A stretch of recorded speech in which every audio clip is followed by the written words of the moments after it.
Dear students, so once again we are going to continue with chapter number 7 of our business studies.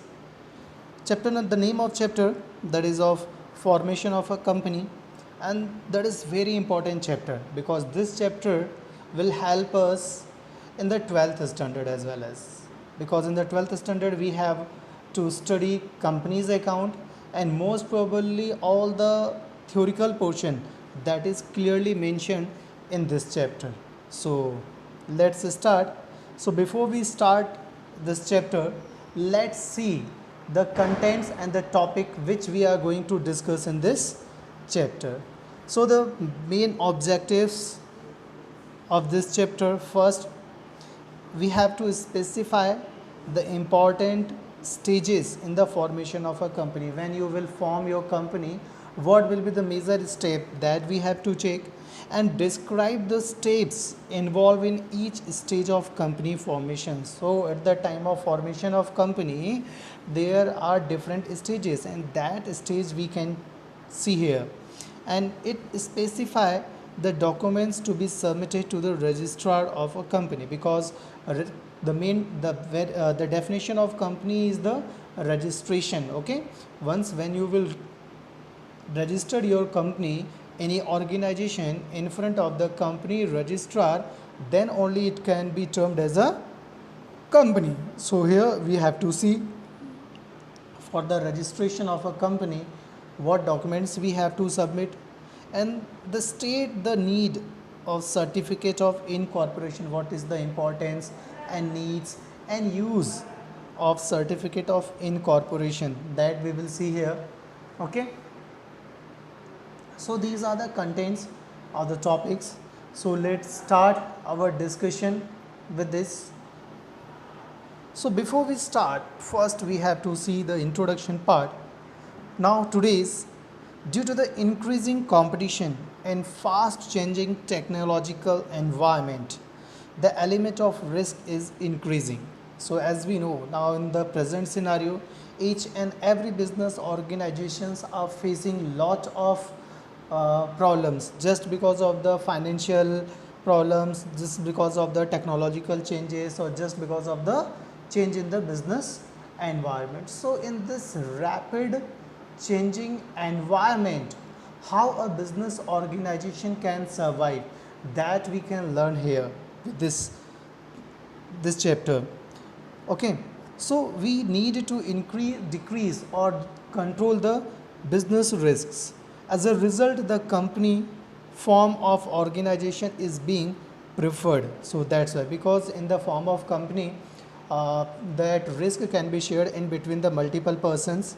Okay, so for the sharing of risk and all, we need to start our business with companies. Okay, particularly for setting up medium and large size of organizations, we focus on the companies. The steps which are required from the time a business idea originates to the time a company is legally ready to commence business are referred to as stages the formation of a company. So if we are talking about the stages of formation of company, so we can think about the formation of a company if we have an idea towards the starting up of a new business. Okay, if we have an idea, then we can proceed, we can move with that idea, and we will try to register that business organization. So basically for the study purpose, here we have divided registration stages in the several parts. Okay, so first and the very important thing, that is coming with an idea, that is called promotion of a company, that is called promoting a company, and that is done by the promoters. So let's start with the company formation. Okay, so these steps help us to make easy the process of company formation. So here we can see formation of a company is a complex activity involving completion of a legal formalities and procedure. To fully understand the process, one can divide the formalities into three distinct stages. Okay, so here we can see basically the formation, registration, or the formation, that is same thing.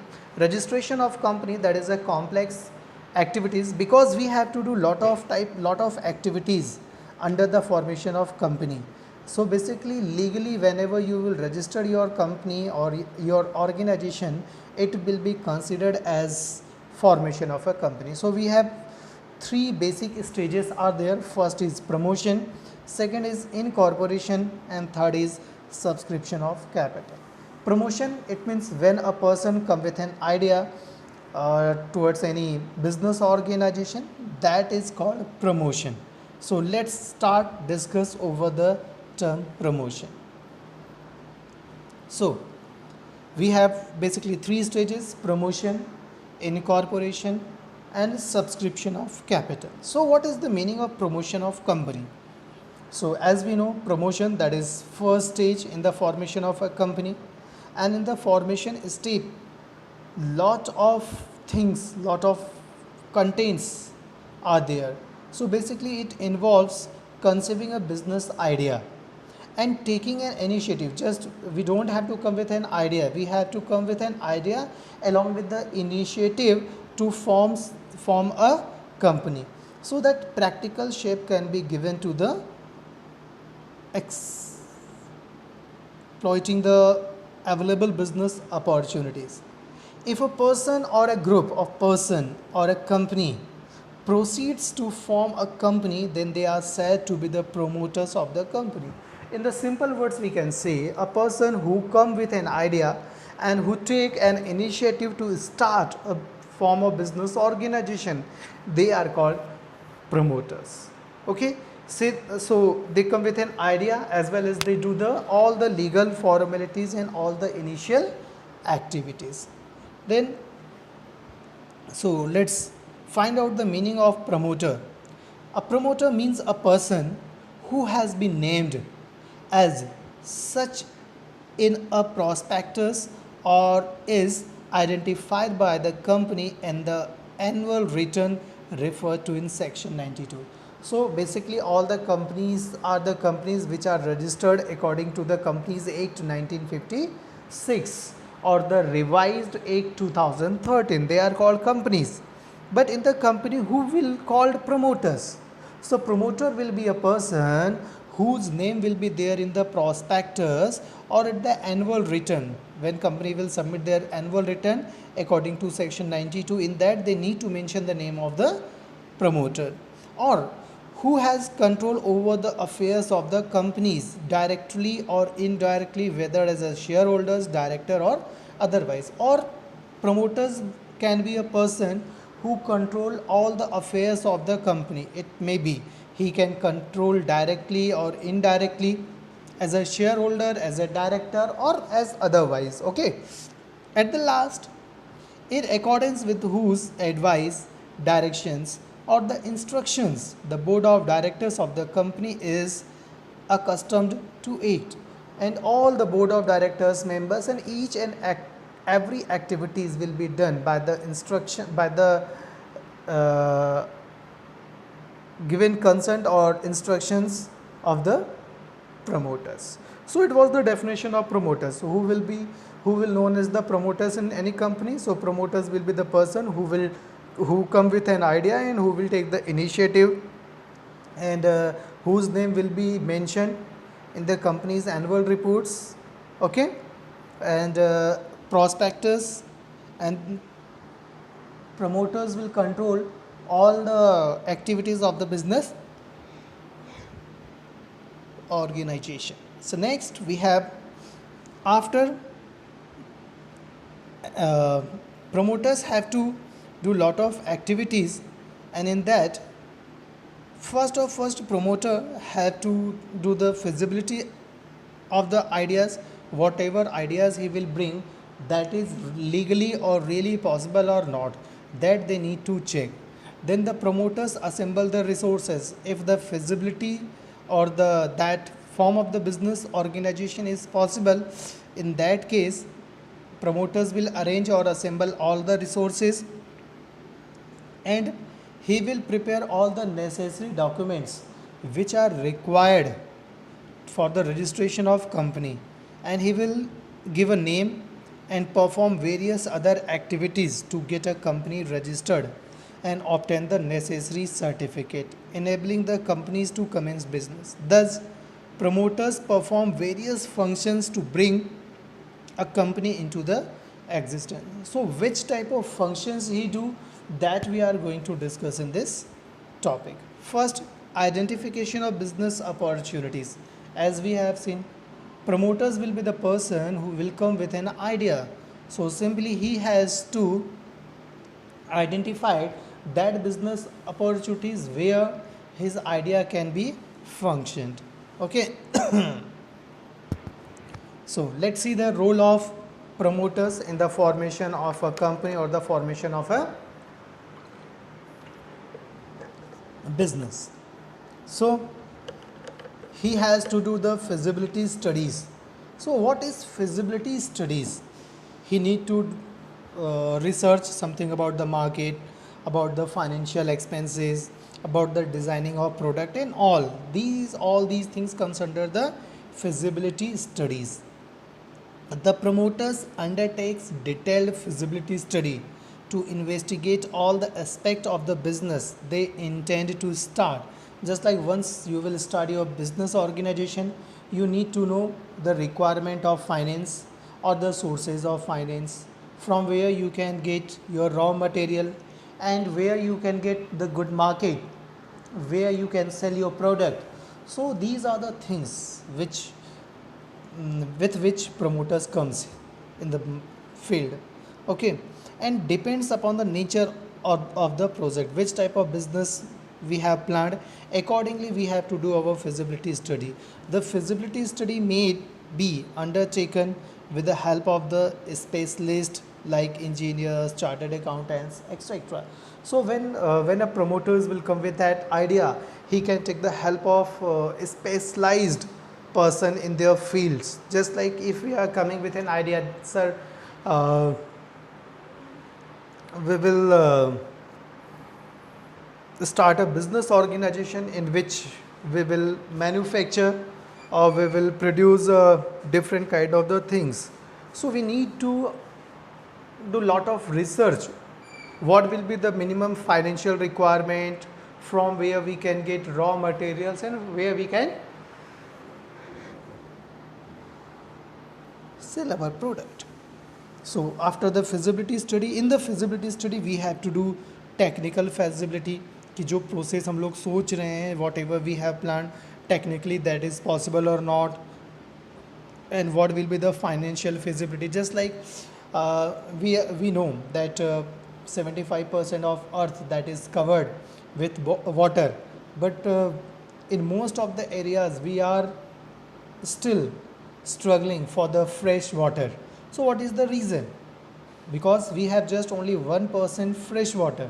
So sir, but on the another way we are saying that we have 75% water. So as a student, as a person, we know that 75% water, that is all, that is salty water, and that we cannot consume. So if we will come with an idea in which we will convert that salty water into the fresh water, okay, or the usable water, so what will be the cost? If we are going to convert salty water into the normal water, the cost of conversion, that is very high. Okay, so if that is high, then we can drop this plan. If we are going to, if we have planned to start such a type of the business organization. So first we have to check technical feasibility. Technically that is possible, we can convert salty water into the fresh water. But if we are going towards the investment of finance, investment of money, then the conversion cost is much higher now these days. Then economic feasibility, sometimes sometimes it too so happen that a project is technically viable and financially feasible, but the chance of its being profitable is very little. Just like the conversion of ocean water into the fresh water, that is technically possible. Financially, somehow it can be financially possible, but if we are talking about the economical, that is not possible, because if we are doing so, then we can't get much and more profit. So we have to drop this plan. Okay, so once when you will come with your idea and you will do all the feasibility study, then we have to take the approval, name approval.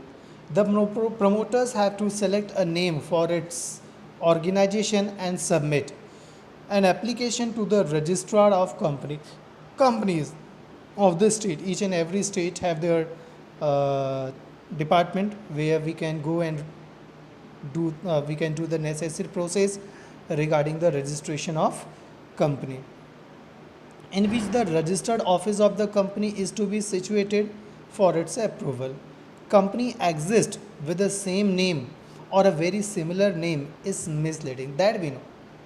If there is one company by the name of ABC Limited and we are also trying to register a company with the name of ABC, so that is not possible.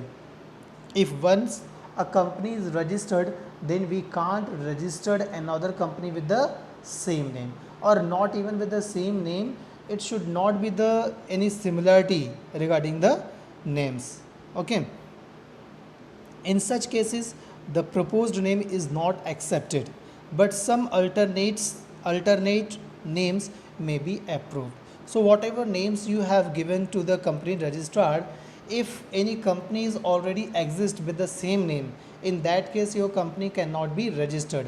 But either promoters can suggest few more names, or the company registrar can suggest in other names. Okay, so on the basis of that available alternatives, we can register our company. Therefore, three names in order to their priority are given in the application to the registrar of company. So that's why all the promoters, they do not give only one name, they give at least three names in the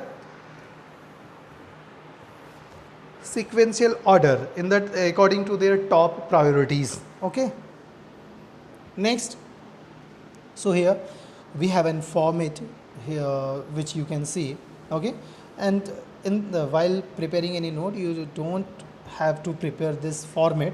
This is just for your information and the knowledge. So here we can see Kuwait Oil Company. Okay, for information, not response required, actions only, response actions, that is for the information purpose. So here you can see date is mentioned there, reference number is mentioned there, SK Engineering and Construction Company Limited, that is letterhead. Okay, so fax number, attentions, subject, contract number, like that. Then after reference we have to give the reference, and we have to mention the name. Okay,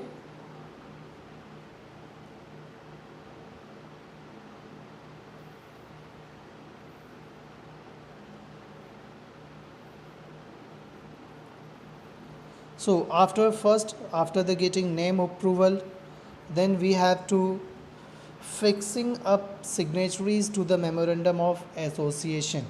Each and every organization have to prepare their memorandum, that is called MOA, memorandum of association, and in that memorandum of association we need to fix the signatories. It means board of directors or the person who will be wholesale responsible for that company. So promoters have to decide about the members who will be signing the memorandum of association of the proposed company. Usually the people signing memorandums are also the first directors of the company. So here we must know what is memorandum of association. Just to operate, just to run the any business organization smoothly, they make their own rules and regulation, and that is called memorandum of association and article of association.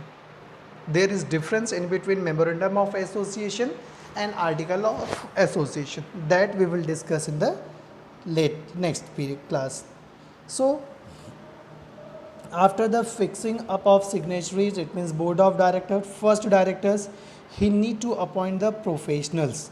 Sometimes we need to appoint the professionals. Certain professionals such as mercantiles, bankers, auditors are appointed by the promoters to assist them in the preparation of necessary documents, because as at the very beginning we have seen the registration of company, that is very complex activity, so that's why we need to take the help of professionals. Okay, so that's why we take the help of different mercantiles, bankers, auditors, okay, for the preparations of the necessary documents which are required to be with the registrar of company. So the next after the appointment of professionals, we need to prepare our necessary documents. So the promoters take up the steps to prepare certain legal documents which have to be submitted under the law to the registrar of the companies. For the getting the companies registered, these documents are, so at the time of registration of company we need different documents, and these are memorandum of association, article of association, and consent of directors. These are the primary documents which are required at the time of registration of company. So now here we are going to see what are the documents to be filled or to be submitted at the time of registration of company. Basically, before that we must have to know the steps of registration of company. It was promotion, second was incorporation, and third is subscription of capital. So here we are continuing only with the promotion, because these are the activities which are done by the promoters. So what are the documents which we have to submit at the time of registration?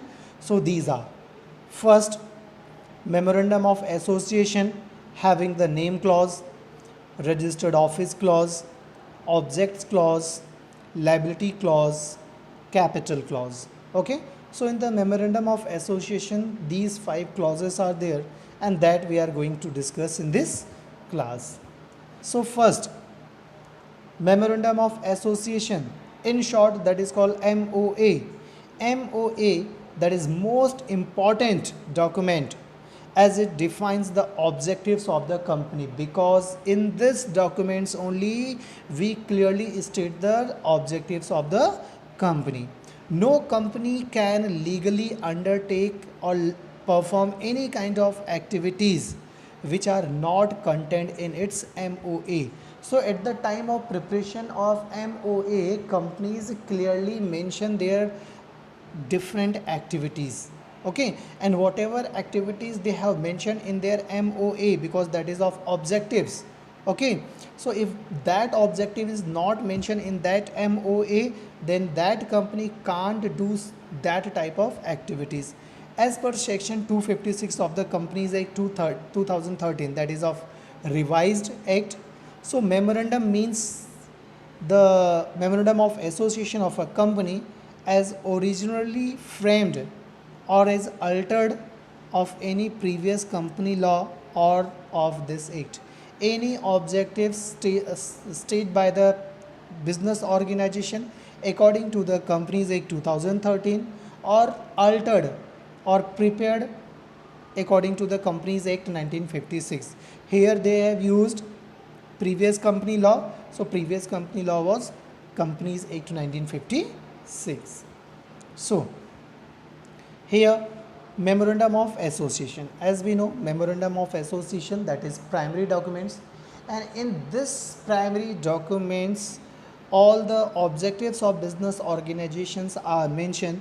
So this memorandum of association contains the different clauses, and here we are going to discuss all the clauses. So first, here you can see name clause. In the name clause, it specifies the name of the company. As we have seen, promoter have to suggest 3 names in their priorities order if the first name is already exist. Okay, So company secretary can opt second name. If second name is already exist in the market, so company secretary or the company registrar can opt third one. So it will be according to our priority. So next we have to mention our registered office. Okay, in the registered office clause we have to mention the state or the place where our company will be registered or function. Then after objective clause, it states the objectives of the companies, what will be the main objectives of the functioning of the companies. Then we have liabilities clause. In the liabilities clause, company used to explain the responsibility of their members towards the different categories. Capital clause, it specifies the detail of capital proposed in the company. In the capital clause we comes to know the total capital of the company invested by the different investors or the shareholders. And at the last we have subscription clauses. It states the member subscription, their signature in the memorandum. So these are the contents of the memorandum of association, and these are called clauses because for each and every point there is a provision in the Companies Act 1956 as well as in the Companies Act 2013. So what is name clause? As we have seen, this clause contains the name of the company with which the company will be known, okay, and which has already been approved by the registrar of the company. So whatever name will be approved by the company registrar, that can be only mentioned here.